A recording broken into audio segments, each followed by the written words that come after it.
Pemerintah Kabupaten Karangasem meresmikan pembangunan jaringan pipa air bersih PAM Desa di Desa Muncan, Kecamatan Selat, Kabupaten Karangasem.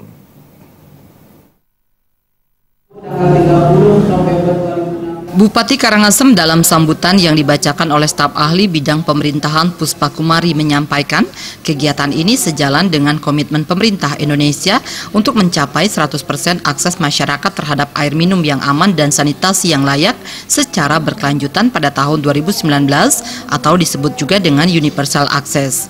Program ini diharapkan dapat dimanfaatkan oleh masyarakat sekitarnya untuk kebutuhan sehari-hari, baik kebutuhan pengairan pada Subak dan Tegalan. Perbekal Desa Muncan, I Gusti Lanangurah dalam laporannya menyebutkan, Desa Muncan salah satu desa yang ada di Kecamatan Selat, Kabupaten Karangasem, yang terdiri dari 13 banjar dinas dan 11 banjar adat, dengan jumlah penduduk 7.985 jiwa dengan 2.127 kakak. Dari jumlah tersebut, saat ini hampir semua sudah terlayani dengan kebutuhan air bersih walaupun diusahakan secara swadaya oleh masyarakat yang mencapai hampir 80%. Sedangkan yang 20% sudah terlayani dengan PAM.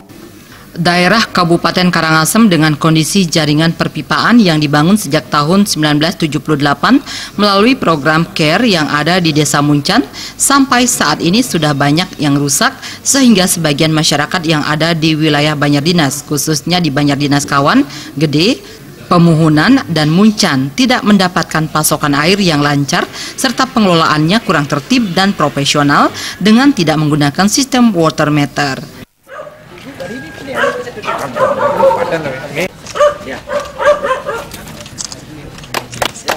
Hal tersebut membuat para pemuka masyarakat melalui musyawarah desa dengan mengalokasikan dana desa APBN tahun anggaran 2016 untuk mengganti semua jaringan perpipaan yang ada sebesar 495 juta.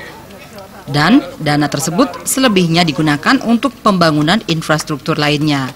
Perbekal Desa Muncan, I Gusti Lanangurah menambahkan, dengan melihat kondisi geografis Desa Muncan lebih tinggi, sehingga tidak meratanya mendapatkan air, difokuskan di 4 banjar dinas tersebut dan tidak menutup kemungkinan akan bisa terlayani pada banjar dinas yang lain, walaupun sudah ada cukup pasokan airnya. Karena itu, dengan mempergunakan jaringan perpipaan sistem water meter, pemanfaatan air bersih bisa lebih teratur dan tidak digunakan dengan sembarangan. Humas Karangasem melaporkan.